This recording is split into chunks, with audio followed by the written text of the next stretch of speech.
resistor R1 and R2 have an equivalent resistance of 6 ohm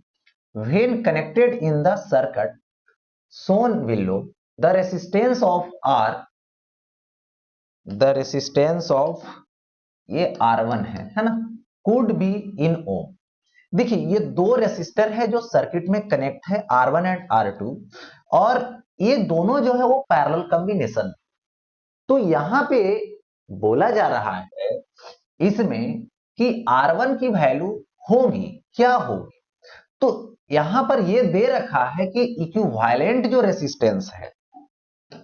यानी R1 और R2 parallel combination में है और इसकी रेसिस्टेंस 6 ओम है। तो यहां पे एक कंडीशन अप्लाई कीजिए कि R1 और R2 यदि पैरेलल कॉम्बिनेशन में होता है तो उसकी जो इक्विवेलेंट होती है, ठीक है, वो R1 से भी छोटा होगा और R2 से भी छोटा होगा। यदि सपोज कीजिए हमारे पास दो रेसिस्टर है,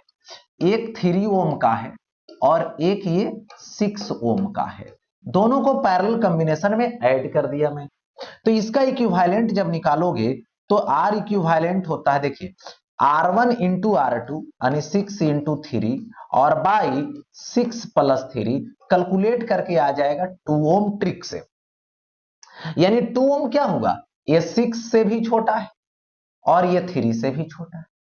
तो इसका मतलब है कि ये जो इक्विवेलेंट है दोनों में से किसी से भी लोगे तो छोटा ही होगा, यानी कहने का मतलब हुआ कि 6 ओम इक्विवेलेंट है जो R1 से भी छोटा होगा और R2 से भी छोटा होगा। तो R1 मुझे निकालना है तो R1 ऑलवेज क्या होगा, 6 से बड़ा होगा। तो इसमें से चूज कीजिए, क्या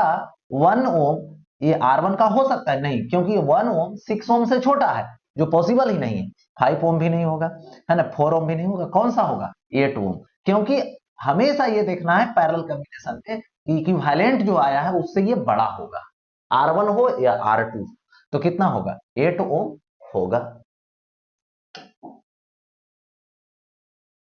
ओके